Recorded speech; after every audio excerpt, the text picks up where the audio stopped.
سر کوئی تہذیب یافتہ ملک، کوئی ترقی پذیر ملک، کوئی ترقی یافتہ ملک کوئی بھی قانون کے بغیر، ایک کانسٹیٹیوشن کے بغیر نہیں چل سکتا۔ لوگ کہتے ہیں جنگل کا قانون، میں کہتا ہوں کہ جنگل میں بھی ایک قانون ہوتا ہے۔ اب میں یہاں جو بات کرنا چاہ رہا ہوں وہ یہ کرنا چاہ رہا ہوں کہ ایک جنگل میں بھی جب انریٹن کانسٹیٹیوشن ہوتا ہے تو یہاں کیا مشکل ہمیں پیش آ رہی ہے کہ ایک لیڈر، ایک سب سے بڑی پارٹی کا لیڈر جس نے کہ یہاں پہ شوکت خانم بنایا، جس نے کہ یہاں نمل بنایا، وہ اس کو جو ہے پچھلے 3 سال سے وہ قید کے پیچھے ہے اور ناکردہ گناہ میں قید کے پیچھے ہے۔ گناہ اس کا کیا تھا کہ اس نے UN میں جا کے اسلام کا نعرہ بلند کیا تھا، بے خوف و بے خطر۔ یہ قصور اس کا یہ ہے کہ اس نے جا کے یہ کہا تھا کہ ایبسلیوٹلی ناٹ، یہ اس کا اصل قصور ہے جس کی اس کو سزا دی جا رہی ہے۔ اگر اس کی گھڑی کسی نے خرید لی تو وہ ناروے میں کنوکٹ ہے جس کو آپ تمغہ دے رہے ہیں۔ بہرحال میں ان باتوں میں نہیں جاتا، میں یہ صرف یہ بات کرنا چاہتا ہوں کہ ایک آدمی جس کو آپ نے کہا تھا کہ یہ جی 15 دن بھی جیل میں نہیں گزارے گا، اس نے 3 سال ہر قسم کی جیل گزار لی۔ اب ایک ہمارا بھی قانون ہے، ایک جیل کا مینول ہے۔ تارڑ صاحب نے فرمایا بالکل ٹھیک کہا، دیکھیے جیل میں ہر ایک کو ایک ڈاکٹر کے پاس جانے کی اجازت ہے، ہمارے لیڈر کو کیوں نہیں ہے؟ آپ سمجھتے ہیں کہ جو اس کو اپنی مرضی کا ڈاکٹر نہیں مل سکتا؟ میں تو سمجھتا ہوں زیادتی ہوگی۔ ہم نے نواز شریف صاحب کے ساتھ ایسا ظلم نہیں کیا جو آپ لوگ کر رہے ہیں۔ ہم یہ کہنا چاہتے ہیں کہ آیا جیل مینول میں یہ نہیں لکھا گیا کہ وہ اپنے ہر ہفتے اپنے رشتہ دار سے، اپنے دوستوں سے، اپنے چاہنے والوں سے مل سکتا ہے؟ اس کے لیے ہمیں ترلے منتیں کیوں کرائی جا رہی ہیں؟ اس کے لیے ہم کیوں بار بار ریکویسٹ کرتے ہیں؟ اس پہ پچھلے 5 مہینے سے یہ پابندی کیوں ہے کہ وہ جو ہے اپنے کسی رشتہ دار سے نہیں مل سکتا؟ اب جو خبریں باہر آ رہی ہیں، دیکھیے خدا را ہر انسان ہے، ہر ایک میں یہ وقت آئے گا، لیکن بات یہ کہ اگر ایک آدمی بیمار ہے، اس کو نہ اپنے رشتہ دار سے ملنے دے رہے ہیں، نہ اپنے کسی دوست سے ملنے دے رہے ہیں، نہ اپنے بچوں سے ملنے دے رہے ہیں، اور آپ بار بار سپریم کورٹ کی اور کسی اور کورٹ کی آپ نشاندہی کریں۔ دیکھیے ہمارے منہ سے وہ بات نہ نکلوائیں جو کہ سب کہہ رہے ہیں کہ سسٹم فیل ہو چکا ہے۔ تو سسٹم میں ایک پارلیمنٹ تو نہیں ہے، ایک اکانومی تو نہیں ہے، سسٹم میں تو بہت ساری چیزیں ہیں۔ تو وہ باتیں میں اس وقت نہیں کرنا چاہتا۔ ہم نے جو یہ بات کی، آپ کا شکریہ ادا کرتے ہیں کہ آپ نے ہمیں آج یہ بات کرنے کا کم از کم ایک موقع دیا۔ میں صرف یہی کہتا ہوں کہ قانون کے مطابق اس کو ڈیل کیا جائے، اس کو یہ سمجھا جائے کہ یہ پولیٹیکل لیڈر ہے، ایک پاکستان کا لیڈر ہے، ایک وہ پاکستان کا لیڈر ہے جس نے 3 شوکت خانم، 3 اپنے نمل، آپ کو وہ جو ہے ورلڈ کپ سے وہ ٹرافی لا کے دینے والا، یہ وہ شخص ہے جس کو کہ ہزاروں جو ہے اس کے پیشنٹ اس کے اسپتالوں میں ٹریٹ ہوتے ہیں، لیکن اس کو ٹریٹمنٹ کی اجازت نہیں جا رہی۔ یہ ظلم ہے۔ میں تو یہ کہتا ہوں کہ دیکھیے اس بات کو کریں کہ میں آج زد پہ اگر ہوں تو خوشگمان نہ ہو، چراغ سب کے بجھیں گے، ہوا کسی کی نہیں۔ بات یہ ہے کہ یہ سب پہ وقت آئے گا اور اس وقت کو ہمیں اچھی طریقے سے گزارنا چاہیے۔ ہم چاہتے ہیں کہ جس طریقے سے ہماری قوم اس وقت ایک تکلیف سے گزر رہی ہے، ایک اکنامک کولیپس ہو چکا ہے، ہم سمجھتے ہیں کہ جس وقت یہاں پہ ایک لا اینڈ آرڈر کا کولیپس ہو چکا ہے، ہم سمجھتے ہیں کہ یہاں پہ ہر جو شعبہ ہے وہ اپنی نیچ اس میں جا چکا ہے، نچلی سطح پہ جا چکا ہے۔ اس وقت ایک ریکنسیلیشن کی ضرورت ہے۔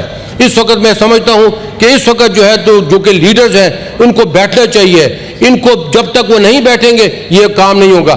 آج تو آپ وہی بات کریں، آپ دونوں جو وہاں بیٹھے ہیں آپ ایک دوسرے پہ الزام لگا رہے ہیں۔ ہم نے وہی بات آج سے پہلے کی تھی کہ یہ جی اکنامک کولیپس ہو چکا ہے، آج وہی بات ہو رہی ہے۔ تو اس کے لیے کس کی ضرورت ہے؟ یہ ہمارا ملک ہے، ہم نے بنایا ہے، ہمارے آباء و اجداد نے بنایا ہے، ہم نے اپنے بچوں کے لیے چھوڑ کر جانا ہے۔ اس لیے آج یہ اس ظلم کو ختم کریں، آج ان کو اس کی فیملی سے ملنے دیں۔ ان کی جو بیگم ہے وہ کسی قسم کی پولیٹیکل ایکٹیویٹی میں ان کی شمال نہیں تھا، ان کا کسی قسم کا اختیار نہیں تھا، ان کو بھی آپ نے بے کردہ ناکردہ گناہ میں رکھا ہوا ہے۔ خان صاحب جو ہیں ان کو بھی ناکردہ گناہ میں رکھا ہوا ہے۔ اس لیے ایک تو ان کی پیشی نہیں ہو رہی، ایک تو عدالت چپ کر کے بیٹھی ہوئی ہے، دوسری آپ اس کو تکالیف دے رہے ہیں تاکہ وہ ٹوٹ جائے۔ نہ وہ ٹوٹا ہے، نہ وہ ٹوٹے گا، نہ وہ گرا ہے، نہ وہ گرے گا۔ لیکن جو اس کا اختیار، جو اس کو ایک سہولت مہیا ہے ایک ہمارے کانسٹیٹیوشن کے مطابق، اس کو ہم نے ریکویسٹ کر رہے ہیں کہ کم از کم اس کو وہ دی جائے تاکہ یہ معاملات آگے چلیں. اور ایک انسانی ہمدردی کے تحت آپ سے ایک بات کی جا رہی ہے جس کو آپ کو سمجھتا ہوں کہ آپ کو اس کی اجازت دینی چاہیے, کیونکہ یہ وقت کسی کا بھی نہیں ہے, کل کسی پہ بھی آ سکتا ہے. جو آنریبل سینیٹر نے ابھی بات کی ہے, انہوں نے ایک جملہ بولا ہے کہ ہمارے دور میں جو ظلم ہوئے تھے اس دور میں اس سے زیادہ ظلم ہو رہے ہیں. سر گزارش یہ ہے کہ یہ ظلم ہونا تھوڑا یا زیادہ یہ ہو کیوں رہے ہیں, ہم اس پہ بات کیوں نہیں کرتے کہ جن کو آپ ظلم کہہ رہے ہیں یا آپ کے دور میں جن کا آپ ذکر کر رہے ہیں ان کی بنیاد کہاں ہے اور یہ ٹھیک کیسے ہو سکتے ہیں.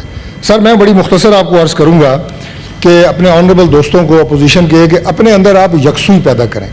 جتنے بھی مسائل آپ جن کا آج آپ ذکر کر رہے ہیں ان کے مسائل کا حل ہم نے آپ کو آج نہیں کچھ سال پہلے دیا تھا, لیکن آپ کی صفوں کے اندر کچھ ایسی تقسیم ہے کہ یا تو آپ کو ہماری بات سمجھ نہیں آ رہی, یا آپ سمجھنا نہیں چاہتے, یا آپ خود کسی ایک نقطے پہ نہیں پہنچنا چاہتے.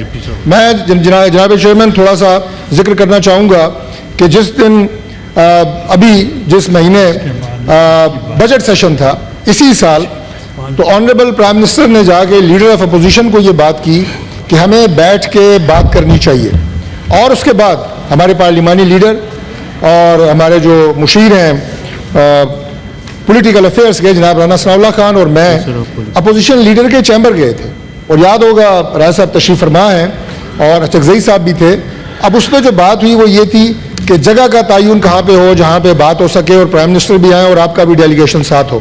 ہم نے اسپیکر چیمبر آفر کیا, اس پہ اتفاق نہیں ہو سکا اس طرف سے. ہم نے کہا آپ اپنی مرضی کی کوئی جگہ بتا دیں اس پارلیمنٹ ہاؤس کے اندر بیٹھ کے بات چیت کے ذریعے یہ تمام مسائل جن پہ آج بات ہوئی ہے, میں اس تفصیل میں نہیں جاؤں گا چونکہ ٹیکنیکل بات بھی ہو گئی ہے, لا پوائنٹ پہ بھی بات ہو گئی ہے, پولیٹیکل بات بھی ہو گئی ہے. تو ہم نے یہ کہا کہ یہ ساری باتیں آپ وہاں پہ لیں. اور جناب چیئرمین وہاں پہ یہ بات بھی بڑا کھل کے ہوئی ہے کہ اس ملاقات کا کوئی آپ یہ کہیں کہ ایس او پی پہلے سے طے نہیں ہوگے, کوئی ایجنڈا پہلے سے طے نہیں ہوگا, وہ اوپن فار ڈیبیٹ ہے. جس مرضی ایشو پہ آپ بات کریں, جس مرضی ٹاپک پہ آپ بات کریں, پرائم منسٹر اور ان کی ٹیم انشاءاللہ نہ صرف خندہ پیشانی سے سنیں گے بلکہ اس کا کوئی حل نکالنے کی کوشش کریں گے. جناب چیئرمین پرائم منسٹر کی وہ دعوت آج بھی ویلڈ ہے, وہ ایکسپائر نہیں ہوئی, آج بھی ویلڈ ہے, وہ ایکسپائر نہیں ہوئی. آپ آپس میں جیسے پہلے میں نے کہا یکسوئی پیدا کریں. لیڈر آف اپوزیشن جناب چکزئی صاحب کو, leader of opposition in the senate Raja صاحب, ہمارے پارلیمانی لیڈر تشریف فرما ہے, بیٹھے وقت اور جگہ کا تعین کریں. وہ آفر آج بھی ویلڈ ہے, ایکسپائر نہیں ہوئی. میں دوبارہ ریپیٹ کرتا ہوں, اور یہ واحد راستہ ہے کہ روزانہ یہاں پہ بزنس سسپینڈ کر کے ہم جو تقاریر شروع کرتے ہیں یہ واحد راستہ ہے آگے نکلنے کا. ایک تو یہ بات. دوسری بات جناب چیئرمین میں یہ عرض کروں گا کہ جب میں یکسوئی کی بات کر رہا ہوں تو آپ دونوں چیزوں کو پیرلل چلانے کی کوشش کرتے ہیں. ایک طرف ہم مذاکرات کی بات کر رہے ہیں, آپ کو جس دعوت کی بات کی آپ اسے سنجیدہ نہیں لے رہے, دوسری طرف بار بار آپ پرتشدد مظاہروں کی, انتشاری مظاہروں کی کال دیتے ہیں. اس سے آپ اس سسٹم کو نہ تو سابوٹاج کر سکتے ہیں, نہ اسے کیپچر کر سکتے ہیں, نہ یہ سسٹم جائے گا. اسلام آباد میں اس سے پہلے بھی ایسے مظاہرے کیے گئے کہ جو کوئی خوشنما مناظر نہیں تھے, نہ میڈیا کے لیے نہ اسلام آباد کے ریزیڈنٹس کے لیے. اور آئینی حقوق کا نام لے کے آپ اگر بات کرتے ہیں پروٹیسٹ کی تو بالکل آپ کا آئینی حق ہے, لیکن وہ کبھی بھی پرامن مظاہرے نہیں ہوتے جن کو آپ کہتے ہیں جی ہمارے مظاہرے بڑے پرامن ہوں گے. اور اس کا خمیازہ اسلام آباد کے لوگ جن کا اپنے آئینی حقوق ہیں کہ وہ اپنی مرضی سے سکول, کالج, ہسپتال, اپنے کاروبار اور اپنے دفتر جا سکیں, یہ ان کے کانسٹیٹیوشنل رائٹس ہیں, ان کو آپ سلب کر لیتے ہیں, پورا شہر آپ چوک کر دیتے ہیں. تو لہٰذا اگر پرامن احتجاج کرنا ہے وہ تو کے پی میں بھی ہو سکتا ہے, پشاور میں بھی ہو سکتا ہے, وائے اسلام آباد. پھر یہ کہا جاتا ہے جی اسلام آباد جو ہے, پھر یہ کہا جاتا ہے کیونکہ میرا تعلق اسلام آباد سے ہے, میں اس لیے ذرا اسلام آباد کی بات سے کر رہا ہوں. پھر جناب چیئرمین صاحب کہا جاتا ہے جی کہ اسلام آباد ان کا ہے. بھائی نہ اسلام آباد ہمارا نہیں ہے, جتنا ہمارا ہے اتنا آپ کا بھی ہے. آپ کے تمام لوگ نہ صرف اسلام آباد آنا جانا, روزانہ ہر ٹاک شو میں آپ شریک ہوتے ہیں, آزادی سے بات کرتے ہیں, لائیو پروگراموں میں آتے ہیں. کس جگہ کے اوپر آپ کو یہ محسوس ہو رہا ہے کہ عرصہ حیات آپ کے اوپر کو تنگ کر دیا گیا ہے؟ ہر جگہ کے اوپر آپ کی بات ہوتی ہے. آج آپ کی خواہش کے اوپر ہم نے اپنا جو روٹین کا بزنس تھا, بجٹ کے بعد پہلا سیشن ہوا اور آپ نے کہا جناب کے تقاریر جو ہے وہ ہونی چاہیے اور ہم نے سسپینڈ کیا. تو جناب اسپیکر میری گزارش ہے آنریبل ممبر سے اپوزیشن کے کہ یکسوئی کے ساتھ ایک راستہ اختیار کریں. بات کرنی ہے تو بات کریں, انتشار کی طرف جانا ہے تو وہ بتا دیں ہمیں کہ جی ہم نے انتشار ہی کرنا ہے, شکریہ. ہم نے سڑکوں پہ ہی ساری چیزیں ڈیسائیڈ کرنی ہیں, لیکن امن کا راستہ, پارلیمانی نظام کو آگے لے کے جانے کا راستہ یہی ہے کہ بیٹھ کے بات چیت ہو.